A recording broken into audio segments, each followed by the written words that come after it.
Chat GPT 21वीं सदी का सबसे बड़ा इन्वेंशन। स्टीफन हॉकिंग ने वार्निंग दी कि एआई इंसानियत के लिए सबसे बड़ा खतरा बन सकता है। एलॉन मस्क ने भी कहा कि एआई न्यूक्लियर वेपन से भी ज्यादा खतरनाक है। लेकिन आज जितनी ज्यादा कंट्रोवर्सीज के बावजूद भी चैट जीपीटी के पास हैं 800 मिलियन वीकली यूजर्स, हर दिन 1 बिलियन से ज्यादा रिक्वेस्ट और एआई मार्केट का 80% हिस्सा। तो सवाल ये है कि चैट जीपीटी आखिरकार इतना सक्सेसफुल हुआ कैसे? क्यों कोई भी कॉम्पिटिटर इसे हरा नहीं पाया और कैसे इसने ढेरों बच्चों को मौत के मुंह में धकेला? तो चलिए चैट जीपीटी की मुकम्मल स्टोरी को इस वीडियो में जानते हैं। तो दोस्तों, कहानी की शुरुआत होती है साल 2015 से, जब एआई मौजूद तो था लेकिन उसका ज्यादातर इस्तेमाल लैब्स और बड़ी टेक कंपनी तक ही लिमिटेड हुआ करता था। गूगल, फेसबुक और माइक्रोसॉफ्ट जैसी कंपनीज जरूर रिसर्च कर रही थी, लेकिन अभी तक कोई ऐसा रिजल्ट सामने नहीं आया था जो कि आम लोगों के लिए सच में गेम चेंजर साबित हो सके। इसी दौरान एक रात सैम अल्टमैन एलॉन मस्क से मिले। आपको बताते चलें कि सैम अल्टमैन वाई कॉम्बिनेटर के प्रेसिडेंट थे, जहां से एयरबीएनबी, ड्रॉपबॉक्स, रेडिट और कोरा जैसे बहुत से सक्सेसफुल स्टार्टअप्स निकले हैं। असल में वाई कॉम्बिनेटर एक ऐसा प्रोग्राम है जो कि नए स्टार्टर को फंड्स और सपोर्ट देता है। यहाँ सैम का सपना था एक ऐसा एआई बनाना जो education, health care, coding, writing और रिसर्च जैसे हर एक फील्ड में लोगों की मदद कर सके। एलॉन मस्क को भी उनका ये आइडिया काफी पसंद आया, इसीलिए उन्होंने $1 बिलियन की इन्वेस्टमेंट का वादा किया। उनके अलावा दुनिया के सबसे बड़े टेक लीडर्स ने भी अपना हाथ बढ़ाया, जिसमें लिंक्डइन के फाउंडर रीड हॉफमैन और पेपल के फाउंडर पीटर थियल के साथ साथ अमेज़न वेब सर्विसेज, इन्फोसिस और वाई रिसर्च जैसी बड़ी कंपनीज शामिल थी।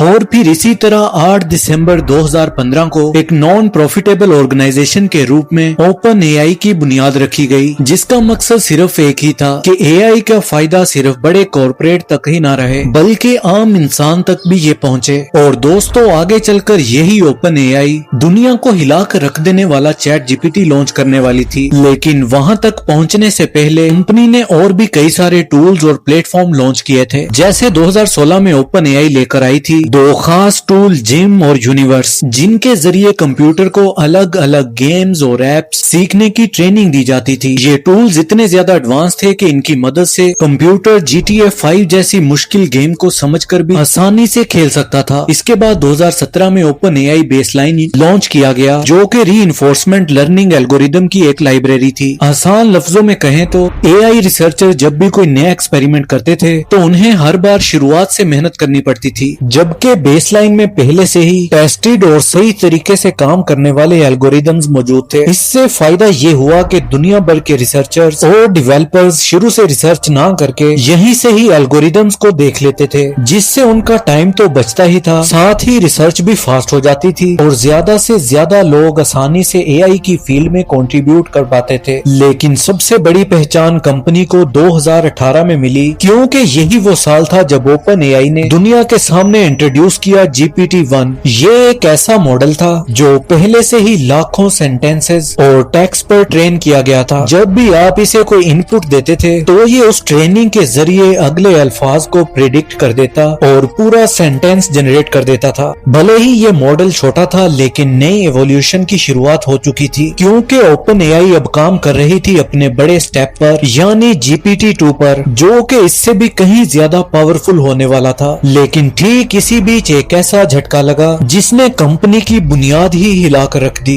20 फरवरी 2018 को एलॉन मस्क ने ओपन एआई से एग्जिट ले ली। उन्होंने अपने जाने का रीजन बताया टेस्ला का ऑटोनॉमस ड्राइविंग प्रोग्राम। मतलब टेस्ला और ओपन एआई दोनों ही एक चीज पर रिसर्च कर रहे थे और मस्क को लगा कि ये सीधी टक्कर वाली सिचुएशन है। यहाँ पे सबसे बड़ा कॉन्फ्लिक्ट ये था कि दुनिया के टॉप एआई इंजीनियर्स टेस्ला में काम करेंगे या ओपन एआई में। लेकिन दोस्तों, यहाँ पर कहानी का एक दूसरा पहलू भी है। असल में ओपन एआई के सभी एम्प्लॉइज का ये मानना है कि एलॉन मस्क के एग्जिट का रीजन टेस्ला नहीं बल्कि कुछ और ही है। कहा जाता है कि मस्क चाहते थे कि ओपन एआई को टेस्ला के साथ मर्ज कर दिया जाए ताकि पूरा कंट्रोल उनके हाथ में हो, लेकिन बाकी फाउंडर्स का विजन तो बहुत अलग था। उन्हें लगता था कि ओपन एआई को हमेशा इंडिपेंडेंट रहना चाहिए ताकि उस पर किसी भी कॉरपोरेट का दबाव ना हो, और यही बात क्लैश की सबसे बड़ी वजह बनी। और फिर आखिरकार एलॉन ने कंपनी को छोड़ दिया, और उनके जाने के बाद सबसे बड़ी प्रॉब्लम सामने आई फंडिंग की, क्योंकि शुरुआत में एलॉन ने दावा किया था कि वो ओपन एआई में $1 बिलियन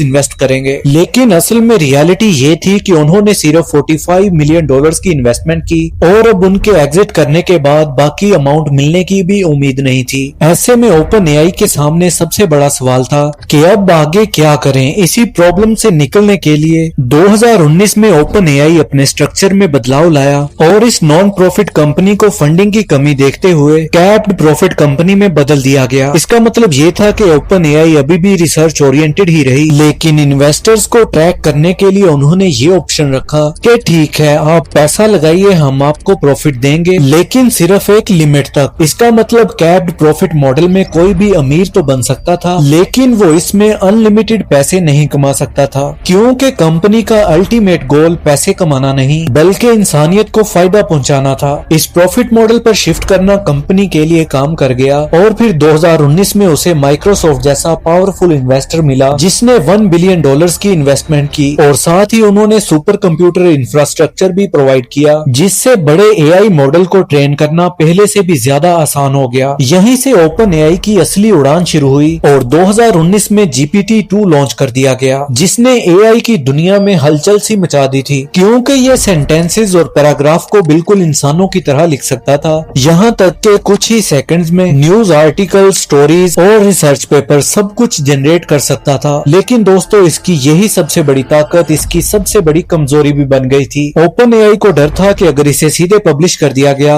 तो लोग इसका गलत इस्तेमाल करेंगे, जैसे फेक न्यूज बनाना, स्पैम क्रिएट करना या फिर गलत इंफॉर्मेशन को फैलाना। इसीलिए शुरुआत में ओपन एआई ने छोटा वर्जन लॉन्च किया और पूरा मॉडल अपने ही पास रखा। हालांकि कुछ महीनों के बाद जब उन्हें लगा कि ये उतना खतरनाक नहीं है जितना उन लोगों ने सोच रखा था, तो फिर GPT-2 के फुल वर्जन को पब्लिक के लिए रिलीज कर दिया गया। उस टाइम पे रिसर्चर्स और डेवलपर के लिए ये बहुत बड़ा मोमेंट था, क्योंकि पहली बार उनके पास एक ऐसा एआई था जो कि इंसानों की तरह लंबा, लॉजिकल और रीडेबल टेक्स्ट लिख सकता था। फिर आया साल 2020 जब कंपनी ने GPT-3 को इंट्रोड्यूस किया, जो कि GPT-2 के मुकाबले में और भी ज्यादा पावरफुल और एक्यूरेट था। लेकिन यहाँ पर एक बहुत बड़ी प्रॉब्लम भी थी। GPT-3 भले ही दुनिया का सबसे पावरफुल एआई मॉडल बन चुका था, लेकिन इसे आम आदमी डायरेक्टली यूज नहीं कर पा रहा था। असल में इसे इस्तेमाल करने के लिए पहले पूरा मॉडल अपने कंप्यूटर पे डाउनलोड करना पड़ता था, और फिर उसे चलाने के लिए चाहिए होती थी मजबूत प्रोग्रामिंग नॉलेज। फिर इसके बाद कंपनी ने सोचा क्यों ना इसे एक चैटबॉट की तरह दुनिया के सामने पेश किया जाए, एक ऐसा चैटबॉट जिसमें कोई भी इंसान नॉर्मल कन्वर्सेशन की तरह बात कर सके, और वो भी बिना किसी प्रोग्रामिंग और टेक्निकल नॉलेज के बिना।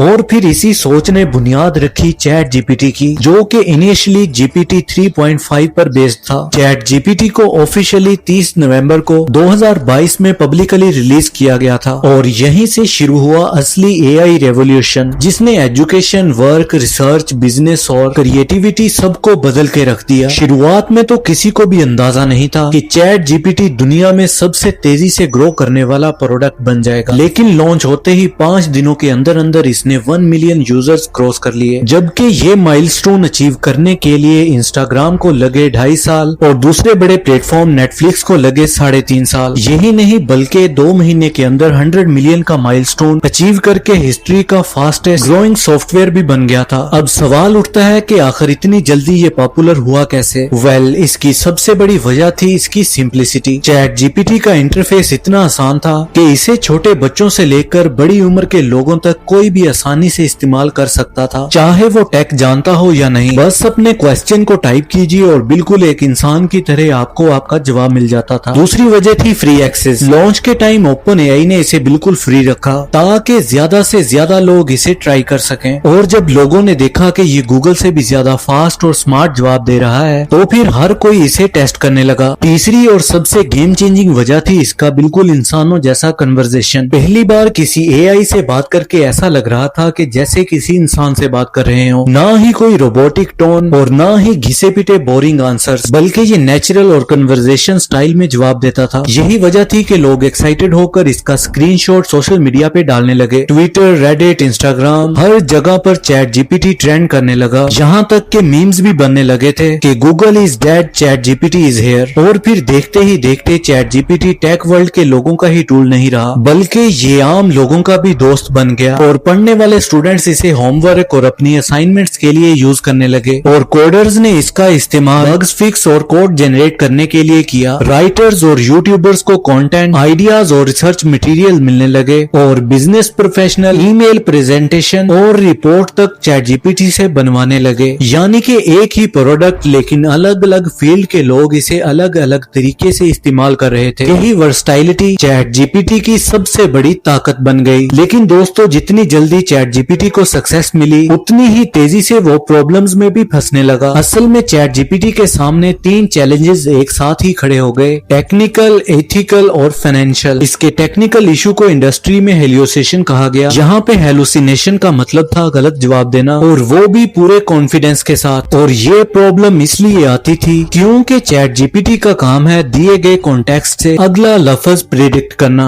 लेकिन ये एक फैक्ट चेकर नहीं था। अगर ट्रेनिंग डेटा में कहीं पर भी गलत मालूमात दर्ज है तो ये उसे भी रिप्रोड्यूस कर देता था, और यही वजह थी कि कंपनी को कई बार क्रिटिसिज्म भी झेलना पड़ा। दूसरा बड़ा चैलेंज था बायस और एथिक्स। अब चैट जीपीटी को इंटरनेट के डेटा से ट्रेन किया गया था, और जैसा कि हम सभी जानते हैं कि इंटरनेट पर हर तरह की सोच यानी कि सही और गलत दोनों ही मौजूद होते हैं। इसी वजह से चैट जीपीटी कभी कभी ऐसे जवाब भी देता था जिसमें साफ साफ बगावत नजर आती थी, जैसे कि किसी कम्युनिटी के बारे में गलत बातें फैलाना हो, और किसी सेंसिटिव इशू पे एक तरफा व्यू, जो कि काफी ज्यादा डेंजरस था क्योंकि इसे डिस्क्रिमिनेशन, लोगों की रेपुटेशन को नुकसान या फिर पॉलिटिकल मैनिपुलेशन हो सकता था। और फिर यहीं से दोस्तों एक बड़ी डिबेट शुरू हो गई कि आखिर एआई कितना फ्री होना चाहिए, कौन डिसाइड करेगा कि कितना फिल्टर करना है और क्या अलाउ करना है। और अब आती है तीसरी और सबसे बड़ी प्रॉब्लम, फाइनेंशियल स्ट्रगल की। चैट जीपीटी को चलाना सस्ता काम नहीं है। हर क्वेरी के पीछे जीपीयू, सर्वर, इलेक्ट्रिक, स्टोरेज और मेंटेनेंस के लिए भारी खर्चा लगता है। इसीलिए जब ये वायरल हुआ और लाखों लोग इसे रोज इस्तेमाल करने लगे, इसका खर्चा भी आसमान छूने लगा। जैसा कि एक रिपोर्ट के अकॉर्डिंग चैट जीपीटी के सर्वर को चलाने के लिए रोजाना $7 लाख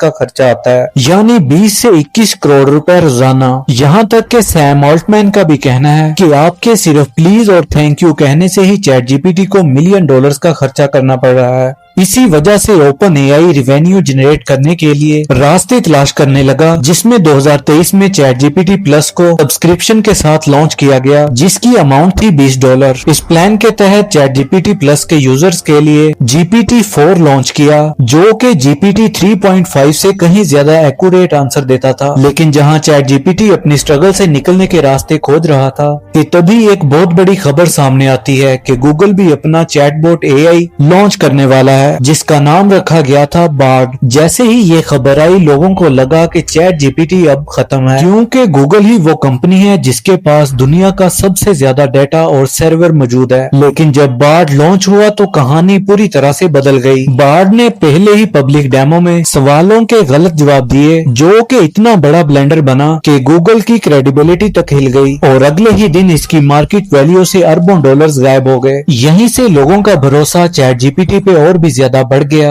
और बार्ड उल्टा चैट जीपीटी के लिए एक बूस्टर साबित हुआ। अब यहाँ तक तो सब कुछ ठीक चल रहा था, और ओपन एआई अपने अगले मॉडल पर सर्च करने पर लगा हुआ था। लेकिन फिर उसी साल नवंबर 2023 में अचानक टेक दुनिया में एक ऐसा धमाका हुआ जिसके बारे में किसी ने सोचा भी नहीं था। असल में 17 नवंबर 2023 को ऑल्टमैन को अचानक एक गूगल मीट पर बुलाया गया। वहाँ उन्हें बताया गया कि आप ओपन एआई के सीईओ नहीं रहे। इतना बड़ा फैसला इतनी जल्दी में लिया गया था कि ऑल्टमैन खुद ही शॉक्ड रह गए थे, और इस फैसले का इम्पैक्ट ये हुआ, ग्रेग ब्रोकमैन जो के को फाउंडर थे और उस वक्त कंपनी की चेयरमैन पोजीशन को संभाल रहे थे, बोर्ड के इस फैसले के खिलाफ जाते हुए इस्तीफा दे देते हैं। अचानक से हुए इस फैसले के बाद एम्प्लॉइज और इन्वेस्टर हैरान थे। पूरी दुनिया हैरान थी कि एआई का सबसे जाना पहचाना चेहरा अचानक गेम से बाहर कैसे हो गया। इसके जवाब में बोर्ड ने कहा कि सैम ऑल्टमैन पूरी सच्चाई नहीं बताते थे, वो कई बार बोर्ड से बातें छुपाते थे और सिर्फ सिलेक्टिव इंफॉर्मेशन शेयर करते थे। लेकिन बोर्ड के एक्सप्लेनेशन के बाद भी कंपनी के अंदर बगावत शुरू हो गई और लगभग पूरे ही स्टाफ ने डिमांड की कि या तो अल्टमैन को वापस लाओ या फिर हम सभी रिजाइन दे देंगे। इतना प्रेशर बिल्ड हुआ कि आखिरकार बोर्ड को झुकना पड़ गया। बोर्ड का पूरा स्ट्रक्चर ही बदल दिया गया, पुराने मेंबर्स हटा दिए गए और सिर्फ 5 दिनों के बाद सैम ऑल्टमैन को दोबारा सीईओ बना दिया गया। इस तरह एक बड़े कोलैब से बचकर कंपनी फिर से एक बार ट्रैक पर आ गई।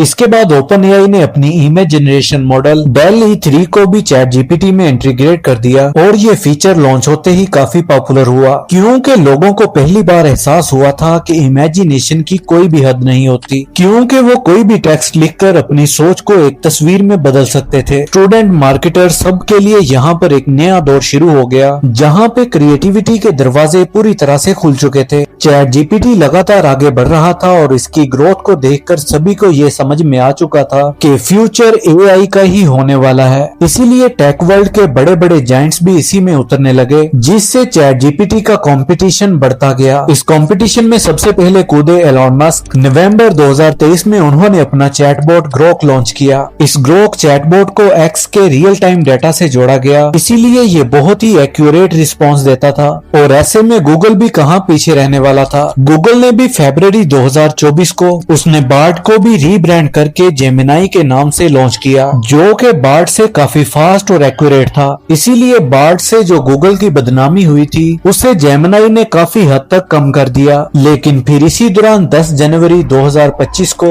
एक और नया कॉम्पिटिटर मार्केट में उतरा, जो कि था चाइना का डीप सीक, जिसकी हाइप बहुत ही ज्यादा जबरदस्त थी और हर कोई इसे चैट जीपीटी से भी बहुत ज्यादा आगे की चीज मानता था। और सिर्फ 17 दिनों के अंदर इसने ऐप स्टोर पे चैट जीपीटी को पीछे छोड़ते हुए सबसे ज्यादा फ्री डाउनलोड होने वाली ऐप का खिताब अपने नाम कर लिया। लेकिन फिर इसके जवाब में भी चैट जीपीटी भी खामोश नहीं रहा। उसने अपना डीप रिसर्च फीचर भी लॉन्च कर दिया, जो कि ज्यादा इंफॉर्मेटिव और ज्यादा एक्यूरेट रिसर्च निकाल कर देता है। और अभी दोस्तों हाल ही में ओपन एआई ने अपना GPT-5 मॉडल भी लॉन्च किया है, जो कि चैट जीपीटी के पिछले सभी मॉडल से बहुत ज्यादा बेहतर है। इतना ही नहीं बल्कि चैट जीपीटी के पास ग्लोबली 80.92% ग्लोबल शेयर है, जबकि माइक्रोसॉफ्ट कोपायलट, जो कि इसी का GPT-4 मॉडल यूज कर रहा है, उसके पास 5.19%, डीपसी के पास 2.75% और गूगल जेमिनाई के पास सिर्फ 2.19% है। कुल मिलाकर चैट जीपीटी का फिलहाल कोई भी मुकाबला नहीं है। लेकिन दोस्तों जहां पे चैट जीपीटी ने एक तरफ हमारी जिंदगी आसान बनाई है, वहीं दूसरी तरफ इसका एक खतरनाक पहलू भी सामने आया है और वो है चैट जीपीटी से जुड़ी हुई मौतें। 11 अप्रैल साल 2025 में कैलिफोर्निया में रहने वाला 11 साल एडम अचानक से